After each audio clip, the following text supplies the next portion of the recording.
we're moving on to phase 3, and the first thing I want to talk about is percentages. Now, percentages, that's something we're fairly familiar with. So some of the things I'm going to start with might seem trivial, might seem very familiar, but I want to be sure that everyone is on the same page before we get to more complicated things, and it will eventually happen. So, just for my peace of mind that I do start at the right place, let's just look at something simple. If I have the phrase 10% of, let's say, $500. What do I do with that? The percentage of a number. What do I do with that? 10, let's say here. This means 10 over 100 times the number. It's a fraction of the number. Fraction of the number. Or I can write this as a decimal number 0.1 times 500. Everyone happy with that? What about 5% of 500? What do I get here? I get 50. 5% of 500? What does that mean? 5 over 100 times 500. Or, the one I will prefer is the decimal form. What do I get? Hopefully 25. Hopefully 25. So I want to make sure, if I have a percentage of a number, what do I do with that? What do I do if I have to find, let's say, an increase of 10% on some amount, let's say 500. What do I do then? Well, one option is definitely to calculate the increased amount first. By how much am I increasing? What is my increase? It is 10 over 100 times 500, or this is 0.1 times 500, which is 50. So what is my new amount after the increase? New amount is then 500 plus the 50. Yes? Can you times it, or do you want to put my hand? That is what I'm motivating. I want a more straightforward, short way to calculate my new amount without having to do the separate increase first and then adding it. 500 plus 50, why? Well, this 500 was my original amount. This 50 came from 0.1 times 50. This is the same as 1 times 50, 500. Sorry, that's a 500 there. My original amount is just 1 times 500. My increase amount is 0.1 times 500. Putting these together, I get 1.1 times 500. So when I'm increasing something by a percentage, I add 1 to that decimal form of the percentage. The percentage on its own is 0.1. If I'm increasing something by 10%, it's 1.1 times 500. What if I increase it by 5%, just to be absolutely sure? Increase, let's say here, increase $500 by 5%. What do I do? What is my new amount? 1.05 times 500. And if I put that into the calculator, what am I going to get? 525. I'm not a fan of the times symbol. I'm just going to write using multiplication using brackets. It's the same, it means the same thing. Sometimes an X looks like a times symbol, so I'm just avoiding that. This means multiplication. Everyone happy with the 1.05?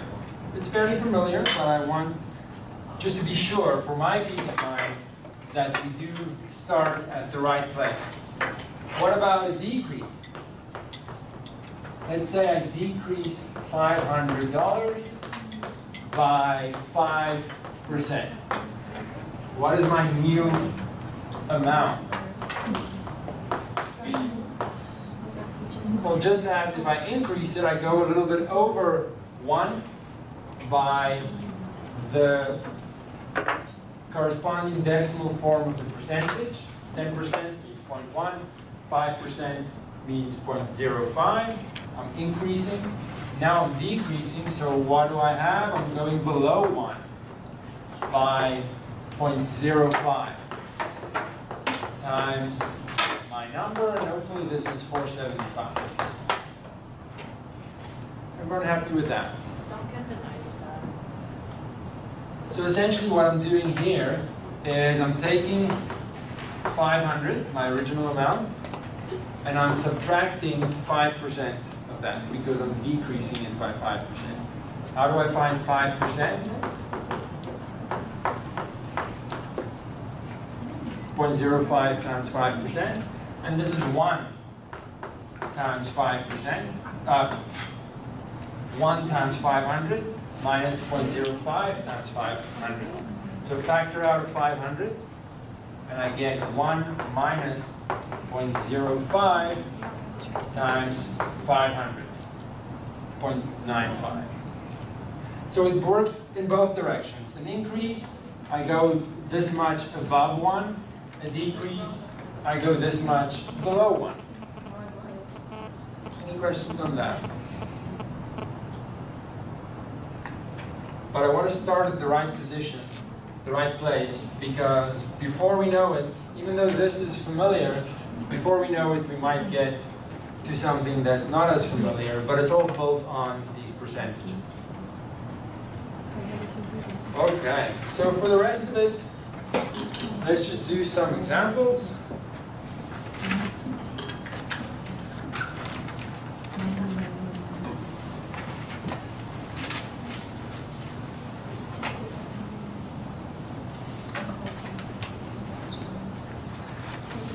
It is tempting to think that, oh, these things are familiar. I've done this in other courses maybe, some basic calculations with percentages. I don't need to come to class anymore. But we only have 4 or so lectures on this, and it'll jump up more faster than we think to something that you haven't seen before. Let's read number 1. At the Evans Formal Wear department store, all suits are reduced 20% from the retail price. If Mr. Charles Stewart purchased a suit that originally retailed for $258.30, how much did he save? What is the question? What am I looking for? I'm only looking for his saving. So I want to find 20% of the original retail price is $258.30. So I'm not looking for the new amount that he actually bought the suit for. I'm just looking for how much did he save, and that's 20% of that amount. So that's pretty straightforward. 0.2 times 258.30 is how much?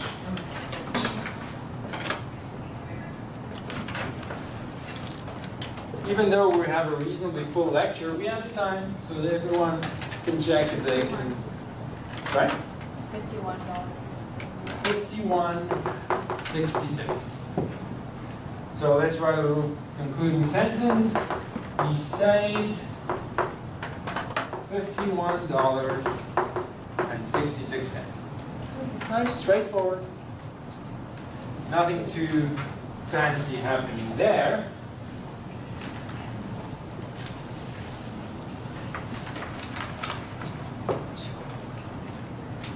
Let's look at number 2. The stockholders sold their shares and made a profit of $14.66. If this profit, if this is a profit of 23%, how much were the shares worth when she originally purchased them? So, sometimes for me, I don't want to guess. I'm not sure what to do sometimes. Depending on the information they give me, sometimes I multiply, sometimes I divide, and I'm just not sure. There is a place for variables that takes the guessing out of it for me and is much safer. So when I'm not sure what to do, it's not as straightforward as example 1. Let's call x whatever they're asking. So let x represent, what are they asking? How much were the shares worth originally? So let's say x represents the original value. And I want to find x. Now, what is the information that they give me? She sold her shares and made a profit of $14.66. So profit of $14.66. How does that profit work? It's 23% of the original amount, which is x. So this is essentially what they give me. The profit, which I know what it is, that is calculated by saying 23% of the number that I'm looking for. So let's convert that into an equation, and there's no guessing involved. No guessing. So what is my equation? Well, 0.23 times x equals 1466. So x is equal to 1466 over 0.23. X is equal to what? 6,373.91. 6,373.91. 2 decimal places, that's fine because I'm working in dollars and cents. So let me write a little sentence. The shares were originally 6,373.91 cents. So for me, there's a place for variables. If the question is very straightforward, I don't need to do anything fancy. I'm confident in a straightforward calculation. But as soon as I'm not sure, they're giving me different kinds of information. I can use a variable, set up a straightforward equation, and just find the thing I'm looking for. So it's just a matter of safety when I'm not sure what to do. Yes.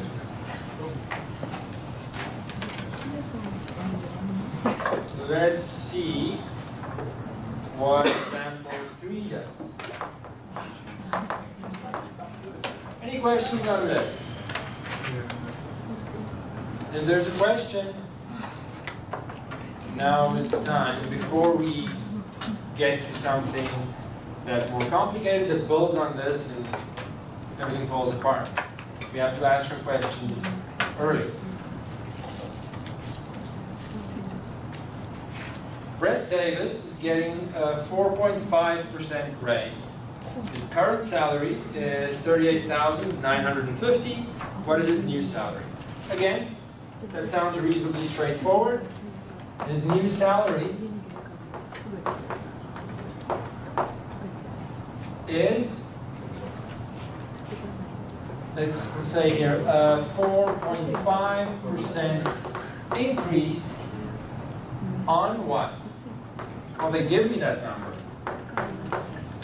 38,950. So, his new salary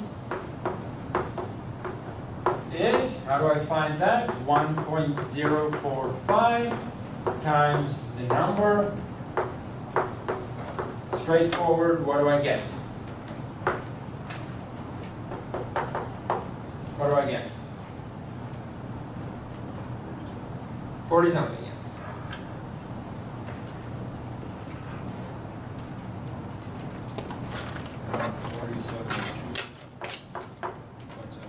$40. 702.75.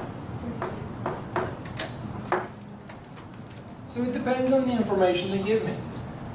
If they give me the information in a straightforward way, a percentage increase of a given number, nothing fancy there. But if they give me the information in a sort of reverse way, then I'm not sure what to do anymore. And using variables might be safer. And after phase 2, I hope that we're more comfortable with using variables. Let's look at number 4. Federated department stores dropped the price of a winter coat by 15% to $149. What was the original price to the nearest cent?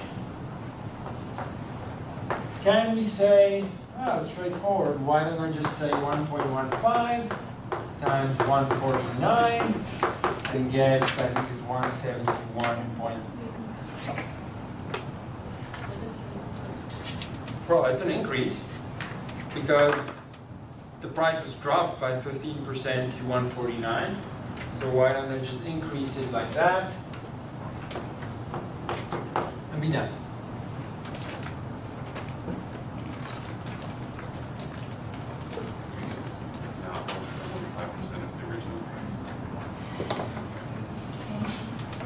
I have to be careful. Something that might seem straightforward. Because 149 is 75%. I mean 85%.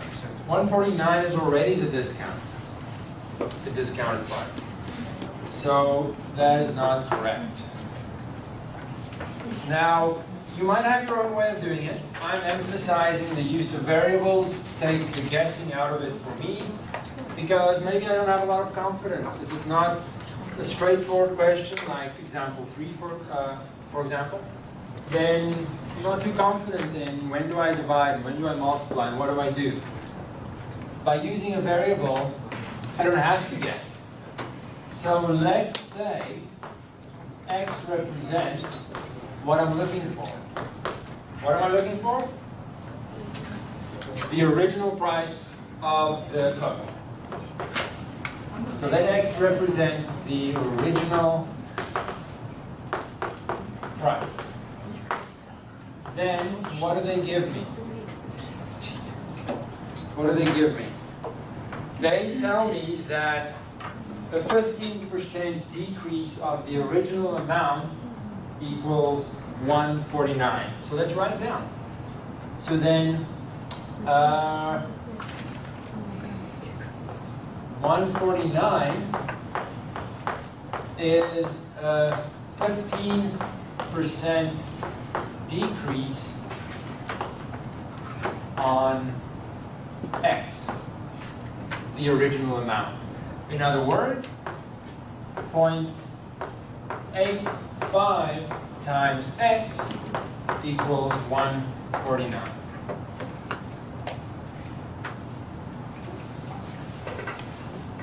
And I can easily solve for x, no guessing involved. The equation will tell me what I need to do. X is equal to 149 divided by 0.85, which is 172.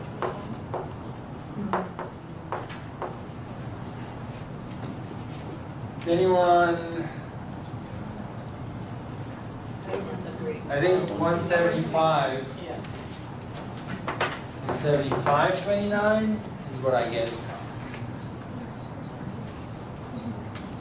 Little sentence to sum it up.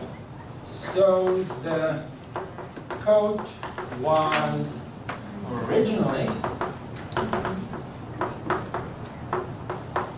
175 and 29 cents. So I'm not going to force you to use a variable at all. I'm just illustrating that it has a benefit. When I'm not sure what to do, it has a clear benefit that it does the thinking for me in many ways. Any questions on this example?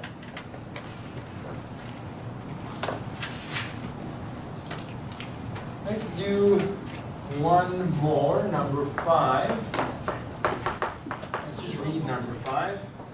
Now, depending on when you printed this example sheet, I changed it this morning to something even simpler. So I'll write down a little more. I have 3 laptops. Laptops A, B, and C. Only 3. To change it, if you have an old version, make sure you change the question.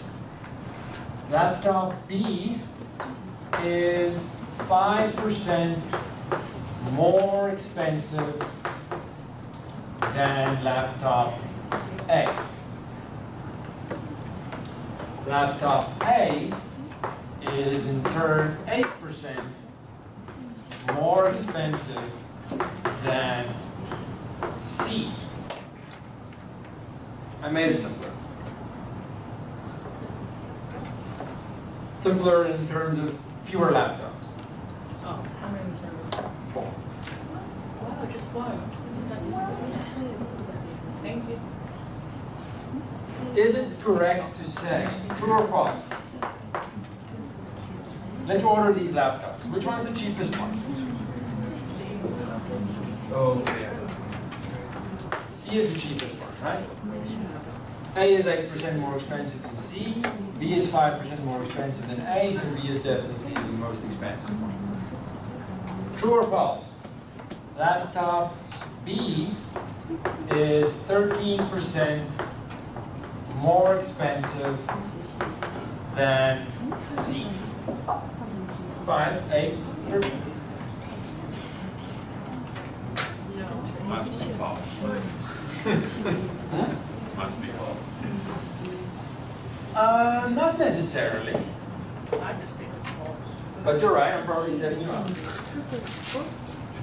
How many of you at least feel not sure? Not sure.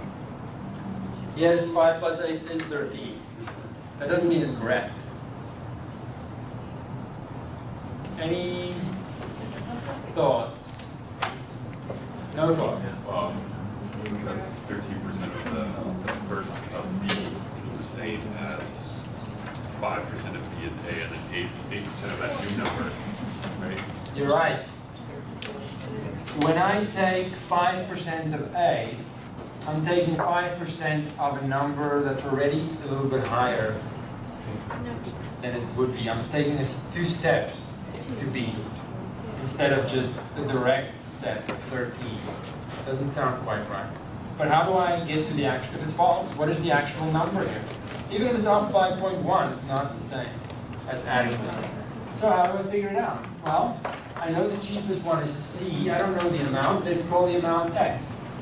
Let's say X represents the price of laptop C.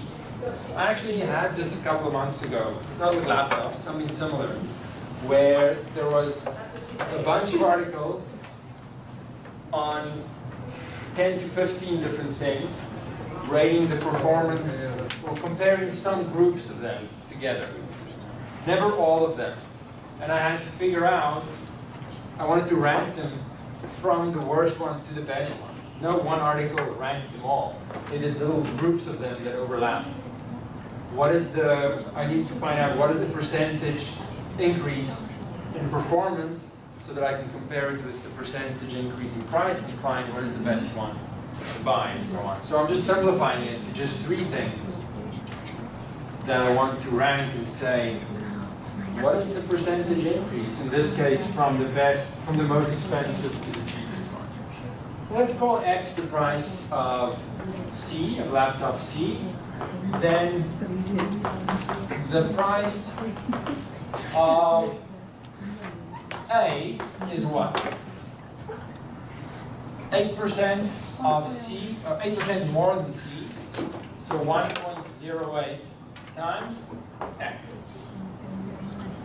That represents the price of laptop A.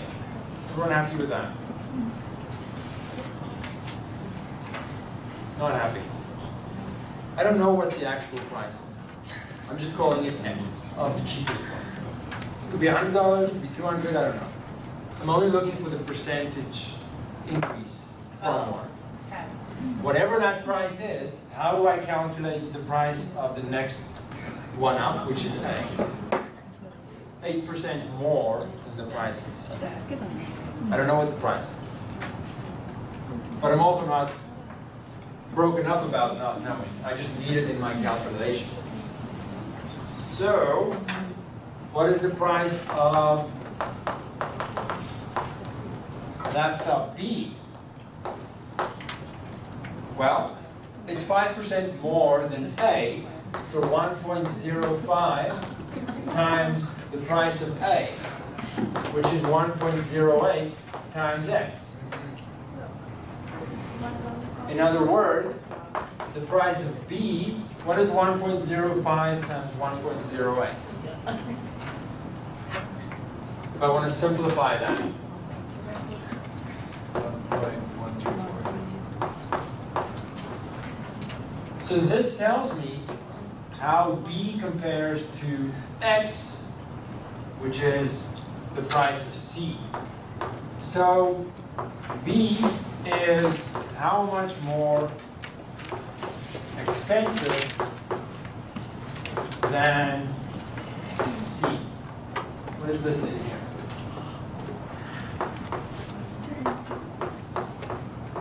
%13.4%. It's not just adding them. I multiply them in a sense. No, it's not intuitive at all. I'm proving this is the percentage increase. Because I started with some number, I don't care what it is, representing the cheapest one. Then I represent the price of the next one up. Then I represent the price of the next one up. Simplify and I get it's this times X, which means 13.4% more than X. B is a 13.4% increase on X.